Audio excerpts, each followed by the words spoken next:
विघ्नविनायक मूर्ति की जय।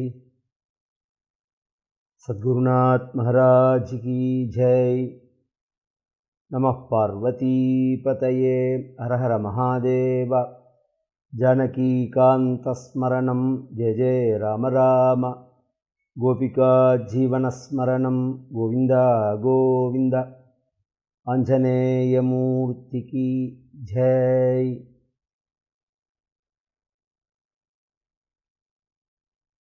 स्मृते सकलकल्याणभाजनं यत्र जायते पुरुषस्तमजं नित्यं व्रजामि शरणं हरिं। यः शिवो नामरूपाभ्यां या देवी सर्वमङ्गला तयोः संस्मरणात् पुंसां सर्वतो जयमङ्गलं। श्रुतिस्मृतिपुराणानाम् आलयं करुणालयं नमामि भगवत्पादशङ्करं लोकशङ्करं। नारायणं नमस्कृत्य नरं चैव नरोत्तमं देवीं सरस्वतीं व्यासं ततो जयमुदीरयेत्। பரம கருணாமூர்த்தியான பகவானுடைய பரம கருணையினால் மனித பிறவையை அடைந்த நம் வாழ்க்கையில் அவசியம் நாம் செய்ய வேண்டியது புண்ணிய தீர்த்தங்களில் ஸ்நானம் பண்ணுறது அப்படிங்கிறது. பொதுவாக ஸ்நானம் அப்படின்னா குளிக்கிறது அப்படிங்கிறது மட்டும் இல்லை, உடம்பு முழுக்க ஜலத்துக்குள்ளே அப்படி முழுகி ஏந்துக்கிறது. இதுக்கு தான் ஒரிஜினலாக அவகாக ஸ்நானம்னு பேர். சாஸ்திரங்கள்லாம் இதை தான் எல்லா பாபமும் போகக்கூடிய ஸ்நானமாக ஒத்துக்கொள்கிறது. பொதுவாக நாம் பைப்பில் குளிக்கிறதோ தண்ணி எடுத்து தலையில் விட்டுக்கிறதோ அதெல்லாம் இரண்டாம் பட்சம்தான். ஒரிஜினலாக ஸ்நானம் அப்படிங்கிறது அந்த நதியிலையோ அந்த தீர்த்தத்திலேயோ முழுசாக மூழ்கி எழுந்திருக்கிறது. இது சமஸ்த பாபத்தையும் போக்கும் அப்படின்னு நம்மளுடைய சாஸ்திரங்கள் சொல்கிறது. அதுலேயும் விசேஷமாக எத்தனை புண்ணிய தீர்த்தம் இருந்தாலும் கங்கையில் ஸ்நானம் பண்ணுறதுக்கு ஈடாகாது. கங்கை அப்படிங்கிறது பகவானுடைய சரண கமலத்திலேருந்து உண்டானதான ஒரு புண்ணிய நதி. அது விஷ்ணு பாதோத்பவா கங்கா அப்படின்னு ராமாயணம் சொல்கிறது, விஷ்ணு புராணம் சொல்கிறது.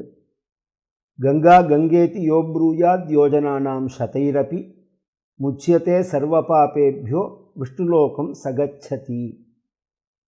கங்கா கங்கேதி கங்கா கங்கா அப்படின்னு யார் யோப்ரூயாத் சொல்லிண்டு யோஜனானாம் சதைரபி யார் 100 அடி எடுத்து வடக்க நோக்கி வைக்கிறார்களோ அவர்களுடைய வாழ்க்கையிலேயே அவர்கள் பண்ணின பாபங்கள்லேருந்து அவர்கள் விடுபடுகிறார்கள். முச்சதே சர்வ பாபேபியா.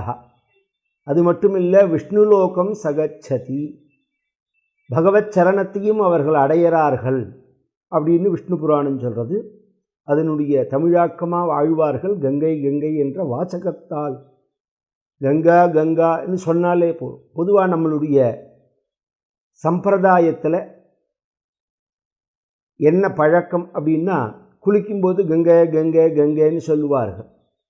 குடிக்கும்போது அந்த காலங்களில் பங்கி வரிசையாக உட்காத்தி வச்சு சாப்பாடு போடும்போது தீர்த்தம், இப்போ வாட்டர் பாட்டில் தானே வைக்கிறார், அப்போ ஜக்கில் தீர்த்தம் கேட்பார்கள். அப்படி கேட்கும்போது ஜலம் வேணுமா தீர்த்தம் வேணுமான்னு கேட்க மாட்டான். கங்காமிருதம் கங்காமிருதம் கங்காமிருதம்னு சொல்லுவார்கள். இதெல்லாம் நானே கேட்டிருக்கேன்.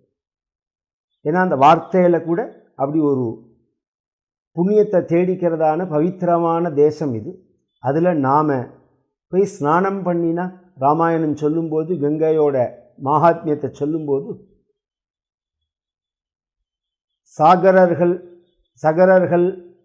சகரருடைய புத்திரன்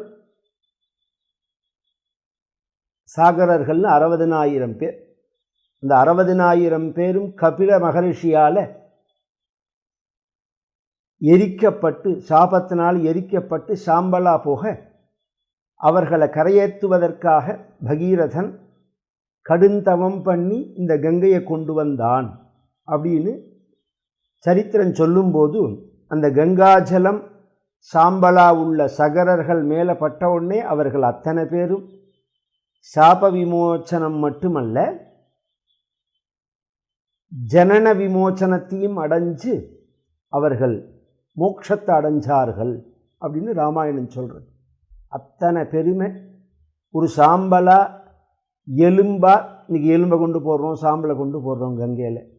இப்படி பட்டாலே நாம் அந்த ஜலம் மேலே பட்டாலே நாம் மோட்சத்தை அடைவோம்னா உயிரோட உடம்போடு இருக்கிறதே ஒரு தடவை கங்கையில் ஸ்நானம் பண்ணணும். அதுவும் கங்கையில் பல இடங்கள் இருக்குது ஸ்நானத்துக்கு. கங்கை உற்பத்தி ஆகிற இடம் இருக்குது. அப்புறம் வர பாகங்களில் ருத்ரப்பிரயாகேன்னு ஒரு இடம் இருக்குது, தேவப்பிரயாகே அப்படின்னு ஒரு இடம் இருக்குது. அதுக்கப்புறம் ஹரித்வாரம் அப்படின்னு ஒரு இடம் இருக்குது. அந்த இடத்த தான் கங்கை தொடுறது, பூமியை தொடுறது. அதுக்கு அடுத்த இடம்னு பார்த்தோம்னா பிரயாகே அப்படின்னு சொல்லக்கூடிய திரிவேணி சங்கமம். அதுக்கப்புறம் காசி. அதுக்கப்புறம் கங்கையானது கங்கா துவாரம்னு. இதெல்லாம் கட்டங்கள். கங்கையில் எங்கே குளித்தாலும் புண்ணியம்னாலும் இதெல்லாம் கட்டங்கள். இதில் பிரயாக் அப்படின்னு சொல்லக்கூடிய திரிவேணி சங்கமம் இருக்கு. கங்கை யமுனை இந்த ரெண்டும் ஒன்று சேர்ற இடம். அந்தர்வாகினியா சரஸ்வதி நதி வராள், அதனால் திரிவேணின்னு பேர். அந்த இடத்துல ஸ்நானம் பண்ணினா ரொம்ப விசேஷம்.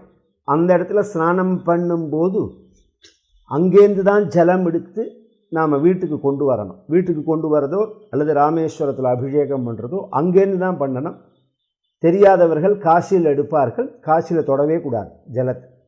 ஜலம் இல்லை, காசிலேருந்து எந்த சாமானுமே எடுத்துன்னு வரக்கூடாது. அது எல்லாமே சிவ சொத்து. அது அப்படிங்கிறதுனால அதுலேருந்து எதையுமே நாம் தொடக்கூடாது. இந்த இப்போ நான் சொன்ன பிரயாகேல தான் ஜலம் எடுக்கணும். அந்த பிரயாகேல ஸ்நானம் பண்ணும்போது சங்கல்பம் உண்டு. பொதுவாக சங்கல்பம் சாத்குண்யம் அப்படின்னு சொல்கிறது. நான் பண்ணின பாபங்கள்லாம் எனக்கு போகணும் அப்படின்னு சொல்லிவிட்டு சங்கல்பம் பண்ணிக்கணும். அதுக்கு அனுமதி கொடுக்கணும். அதை செஞ்சுட்டு அந்த பிராமணால்கிட்ட தட்சிணை கொடுத்து நமஸ்காரம் பண்ணி நாம் ஸ்நானம் பண்ணிட்டு வரத்தே நம்மளுடைய பாபங்கள்லாம் போகும். அப்படி இந்த சங்கல்பம் நார்மலாக நாம் தட்சிண பாகத்தில், தட்சிண இந்தியாவில் பொதுவாக இந்த திராவிட தேசங்கிற பற்றியில், திராவிடம்ங்கிறது ஒரு இனம் இல்லை, தேசம். அது திராவிட தேசங்கிறது தென்னிந்தியா முழுக்க குறிக்கும். அது ஏன்னா தென்னிந்தியா முழுக்க 3 முக்கோணமாக இருக்குது, 3 பக்கமும் சமுத்திரம் இருக்குங்கிறதுனால அதை குறிக்கும். அது பஞ்ச திராவிடம்னே நம்மளுடைய புராணங்கள்லாம் சொல்கிறது. அந்த திராவிட தேசத்தில் நாம் ஏன் இதை திராவிடம்னு பிரிக்கிறார்கள்னா, விந்திய மலைன்னு ஒன்று, அந்த விந்திய மலைக்கு தட்சிண பாகத்தில் இருக்குது. பொதுவாக விந்திய மலைக்கு உத்தர பாகத்தில் உள்ள பிரதேசங்கள் தான் கர்மபூமின்னு ஒரு காலத்தில் புராணங்கள் சொல்லி, அதன் பிறகு பகவத் அவதாரங்களுடைய காலத்துக்கு அப்புறம் தட்சிண தேசத்தையும் கர்மபூமி அப்படின்னு ஏற்றுண்டார்கள். இதெல்லாம் ரொம்ப ரொம்ப பழமையானது, சமீப காலத்தில் உள்ளதில்லை, லட்சக்கணக்கான வருஷம் முன்னாடி நடந்த கதைகள். தென்னிந்தியாவில் அநேக க்ஷேத்திரங்கள், அநேக புண்ணிய நதிகள். இது பவித்திரமான தேசம். வட இந்தியாவில் நாம் பண்ணிக்கிற சங்கல்பத்துக்கும் தென்னிந்தியாவில் நாம் பண்ணிக்கிற சங்கல்பத்துக்கும் வித்தியாசம் உண்டு. வருஷமே மாறும். அப்படிங்கிறது ரொம்ப பேருக்கு இங்கே உள்ள சங்கல்பத்தை அப்படியே சொல்லி ஸ்நானம் பண்ணுவார்கள் அறியாமையினால். அப்படி இல்லை, அங்கே சொல்லிக்கிற சங்கல்பம் அப்படிங்கிறது தனி. அது அந்த சங்கல்பத்தை விரிவாக நாம் சொல்லி, அந்த சங்கல்பத்துக்கு இது எப்படி பண்ணணும்னா, முதல்ல இறங்கி ஒரு ஸ்நானம் பண்ணிவிடணும். சாதாரணமாக பண்ணிவிட்டு அப்புறம் சங்கல்பம் பண்ணணும்.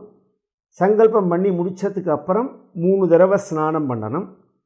ஸ்நானம் பண்ணிவிட்டு அப்புறம் அங்கேருந்து ஜலம் எடுத்துக்கணும். இது ப்ரொசீஜர். இது அப்புறம் தீர்த்த சிரார்த்தம் பண்ணுறதோ மற்ற பிதிர்காரியங்கள் பண்ணுறதோ அதெல்லாம் தனியாக உள்ளது. இப்போ உள்ள இந்த விசேஷமான சமயத்தில் கும்பமேளாவில் நாம் ஸ்நானம் பண்ண போகிறதே இந்த சங்கல்பத்தை சொல்லி ஸ்நானம் பண்ணணும் அப்படிங்கிறதுக்காக ரொம்ப பேருடைய ஒரு ரெக்வஸ்ட், இந்த சங்கல்பத்தையும் நீங்கள் சொல்லிடுங்கோ அப்படின்னு. அதுக்காக அந்த சங்கல்பத்தையும் நான் சொல்கிறேன். அந்த சங்கல்பம் முடிஞ்ச உடனே இது அப்படியே இந்த வீடியோவை இதோடு முடிச்சுட்டு நான் சங்கல்ப வீடியோ தனியாக சொல்கிறேன். அதை நீங்கள் கேட்டுண்டு அது திருப்பி சொல்லி ஸ்நானம் பண்ணணும். ரொம்ப விசேஷம் அது. சத்குருநாத் மகாராஜ் கி ஜெய்.